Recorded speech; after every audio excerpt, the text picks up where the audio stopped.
What's going on, guys? This is Rob, and we are back with the Sabretooth War. Now, we're covering issue number 44 here, and we're doing this issue by itself because this one's incredibly important, and there's some really significant things that go on as far as catch-up goes. So, as always, you guys can check the playlist at the end of the video if you need to get caught up, but we pick up in the aftermath of Sabretooth waging his war really more on Wolverine and X-FORCE, but targeting the larger X-Men community once he's finished here. Now, in the initial conflict, right, like the opening salvo, when he attacked everybody, I mean, they killed everybody, right? Like Akihiro, basically Dakin, the son of Wolverine, that kid was slaughtered, right? Quentin Quire's dead, but his head was taken. That is one of the things that I do want to talk about as we get further into this. But Sabretooth and his army literally unleashed a war on this group, and they never really saw it coming.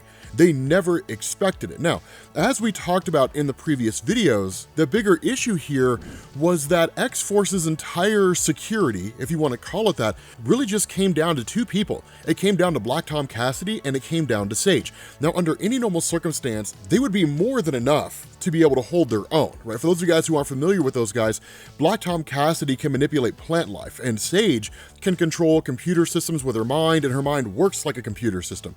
Those two things work in tandem because Black Tom Cassidy can manipulate plant life in such a way, or even just biological life to a degree, not on the same level as plant life, but manipulate it in such a way to where he's kind of like an early alert system, right? These plant tendrils all the way out there that have somehow survived in this harsh frozen landscape detected movement, and no one should be here, right? So take a look and see what it is. Is it an enemy or just like some snow leopard that's roaming around somewhere or what have you, right? And then Sage's system can kind of pick up on that as well, right? Like literally take that information from Black Tom Cassidy, convert it into literally alarms that go off throughout the entirety of the facility and go from there. But what happens when those two guys are taken out? And that's what Sabretooth did. In the beginning of this, we saw that Sabretooth had taken the brain of Quentin Quire, one of the most powerful telepaths in existence, and effectively weaponized it, right? Found a way to keep his brain alive, keep his head alive, while his body was destroyed, but used his telepathy to essentially shut down the minds of Sage and Black Tom Cassidy. So the early alert system was essentially non-existent, and then they launched their attack. So you have all these folks who have just been slaughtered, right? Going after Wolverine when he shows up, literally crucifying him, the whole 9 yards. So while Wolverine is kind of sliced and diced into pieces, you have Aurora that speaks to him. Now, Aurora is not by any means a major character here, but she, like so many other mutants that are part of this X-Force Black Ops team, are kind of the ragtag band, right? Keep in mind, all this with Wolverine is happening while the fall of X is taking place, right? The complete and utter destruction of the X-Men on Earth, at least that seems to be the case. It's very murky and it's very messy, Marvel's rushing it and poorly handling it, but the fact remains that is essentially the war of the X-Men for survival, right? And so Wolverine's just kind of doing his own little thing here. The kicker is that Aurora is angry about the fact that Wolverine seems to physically heal as well as he emotionally heals. Now, the reason for this is, while it's not necessarily true, Wolverine, as you guys know, of course, has a healing factor. The guy can heal from virtually anything like that. So even though his hands and his feet were cut off, all they have to do is just kind of reattach them, right? Push them back on, suture them up, and then the healing factor will take care of the rest. The question you have to ask here is, what if they sewed his hand on backwards? Then what happens? Because I would do that, to be honest, like just to mess with him. But the fact is here, right? The idea of Wolverine, and one of the things he says, and one of the things he talks about, is that he heals physically perfectly, right? Like every single time without fail. He just body heals and that's it. Emotionally, he never heals. Every scar and every ounce of pain that he's ever endured over the course of his life, it stays with him.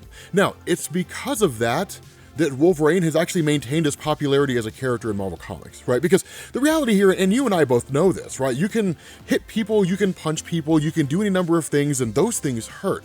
What doesn't go away is how you make them feel, right? Those emotional scars last forever. They never go away. And so because of that, what you end up having is Wolverine as a character who is wildly identifiable for a lot of people. Add in that kind of mystery and intrigue that he had in the early days before we learned his origin, and you can see why his introduction was a recipe for success and essentially a license to print money with anything that had Wolverine on the title. But in the midst of this kind of personal musing, he's met by Colossus and Domino. Now, Colossus and Domino have been a part of X-Force for quite some time, but what they say is they have a runner because one of these Sabertooths has been left behind. What does that mean? We'll talk about that here in a second, because I know some of you guys are kind of like, wait, there's more than one Sabertooth, right? If you're just now joining us, you might be a little thrown off by that. Don't worry, I'm not going to leave you guys hanging. What follows here is just kind of like a tracking game, right? Like literally Wolverine just tracking this Sabertooth alongside Colossus and Domino. Now, he needs these guys here, right? The fact that they're here, right? These three mutants that are here, these guys would be enough to take on virtually anybody, right? And I know that it sounds kind of crazy to do that, but Domino's really the kicker here. Wolverine, of course, has his adamantium claws and his healing factor. Colossus has his osmium metal skin, which is nearly indestructible, and of course, super strength that goes with it and durability and so on. Domino has the ability to bend luck to her favor. And so because of that, if these three are allied, they could take out virtually anybody. I would argue they could take out any mutant on Earth shy of a reality warper. Apocalypse, the Incredible Hulk, who's not really a mutant, but he is an Omega level threat. And that's really the question people are gonna ask. Could he defeat the Hulk? Yes, like these three could definitely beat that guy. But the bigger thing is, once they track down this Sabertooth, they're of course ambushed, right? Guy jumps out of nowhere and attacks them and so on and so forth. But you end up getting the fastball special where Colossus throws Wolverine, right? Just a classic maneuver, and Wolverine almost kills this guy, right? Like he almost slaughters him and almost goes into a berserker rage. Fortunately, he's able to stop, right? Like fortunately, he's able to calm himself down. But what this does is it leads to a kind of interrogation. Now, the issue here is that this is a Sabertooth, regardless of what variation it is a Sabertooth, which means you don't just lock this guy up in a room and handcuff him and then start asking him questions and give him these threats like, oh man, you might die if you don't tell us what to do. You know, good cop, bad cop. I don't know how long I can keep Wolverine at bay. That's never going to work. That's what Sage initially tries to do. And she does have some low-level telepathy. That is an important thing to understand about her character. Her real power is, you know, computer systems and all that kind of stuff. And telepathy is a power that Marvel kind of gives out like candy, right? Just varying degrees of telepathy to differing characters. But at the end of the day, Sabertooth just literally just keeps telling her, like, I don't really care about anything you have to say. Nothing that you're telling me here is scaring me, right? Like, I am not worried about this in the slightest. And so what ends up happening is Colossus takes Wolverine out of the room because Wolverine's just ready to slaughter this guy. And this Wolverine is literally like a hair's breadth away from helping this Sabertooth finish with all his living. But what ends up happening is the one thing that nobody expects. Phoebe shows up. Now, who's Phoebe? Anybody who knows anything about the X-Men knows exactly who Phoebe is. Phoebe is one of the Stepford Cuckoos. What are they? They're clones of Emma Frost. The Stepford Cuckoos, individually, they're pretty powerful telepaths. Collectively, with all of them using their minds together, probably one of the most powerful telepathic forces that exist in Marvel Comics. Phoebe is more than enough to break into the mind of Sabertooth and get everything they need to know.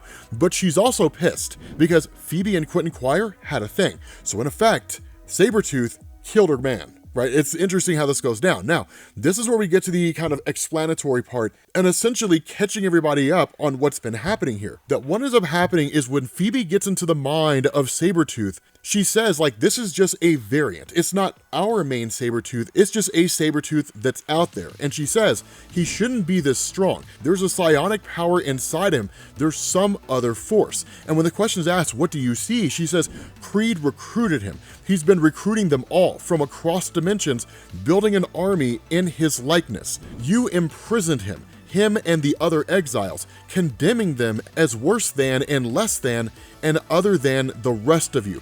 On the sunlit altar of Krakoa, you pretended you were pure and noble and good, the moral high ground. But in the shadows, you did your own killing, dark deeds in the name of nationhood. And that's when you kind of have this Sabertooth persona that jumps out of nowhere, right? You hypocrites, you filthy hypocrites, you had it coming, you deserved it, your punishment has just begun. Now, here's the thing about this, right? And here's what's really interesting here. What Marvel's toying with is that Victor Creed, the Sabertooth we know, is a far more powerful and malevolent force than we had considered before. And the reason why I say that, and what's really being referenced in terms of like calling them hypocrites and the sunlit altar of Krakoa, for those of you guys who are familiar with this, bear with me.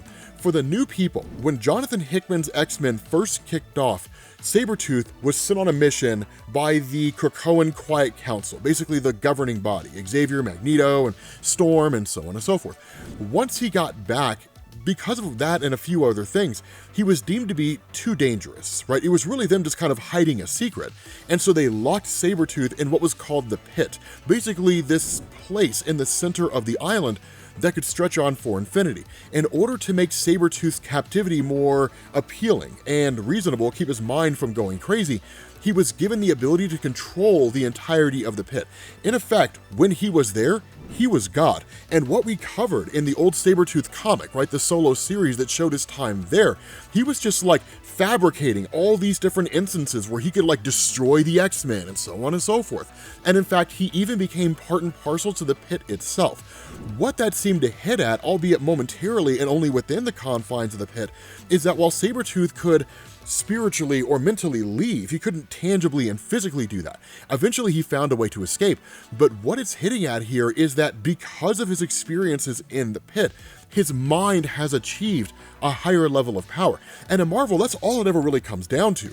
What can the mind do? The X gene is just a gene in your body that activates, and then it's like, hey brain, here's what we can do. And your brain's like, cool, let's do that thing. And that's it, right? Like how the brain functions and what the brain can control, that's really the source of the power, especially when it comes to something like telepathy, telekinesis, reality warping, all that kind of stuff. And so the idea of there being a kind of psychic personality in the mind of every single one of these Sabretooths from across the multiverse that Sabretooth had recruited to his cause kind of lends to the idea that Sabretooth himself is a lot more powerful than we've been led to believe. Again, it's murky, it's really more circumstantial than anything else, but it is cool. Because of this, the personality starts to infect Phoebe almost like a plague, and that's one of the most dangerous things to have happen, because if Phoebe is infected by the Sabretooth personality, it could literally jump from her into any one of the other Stepfords, and because of their close proximity to Emma Frost being a clone of her, it would jump to Emma, and if that happened, Sabretooth conquers everything. It's the end of the world as we know it. Sabretooth with Omega level telepathy, that's more than enough to take out virtually anybody out there in the world, right? Shut the world's minds down and they're just standing there, right? Just empty-brained while he's going through and slaughtering them all with the greatest of ease. So Domino here is the one who makes the call. She puts one in his dome and helps the Sabretooth end all his living, or at least maybe he heals, right? It's one of these things we don't know exactly how far reaching it is. But what is important is that in this moment, Quentin Quire, in one of the very few moments when he can break free from the control of Sabretooth, sends out this kind of emergency SOS, right? He tells Phoebe when she kind of asks, like, Quentin, where are you? He's like, I'm on Krakoa. That Sabretooth has taken me to Krakoa. Send Wolverine. Sabretooth is on a hunt for a weapon. I don't know what the weapon is. I don't know what it can do. But Sabretooth is hunting for it. You have to find a way to get it before he does. With that being said, guys, we're going to bring this video to an end. If you guys need to get caught up, make sure you click this link to the playlist, and I will catch you all later. Peace.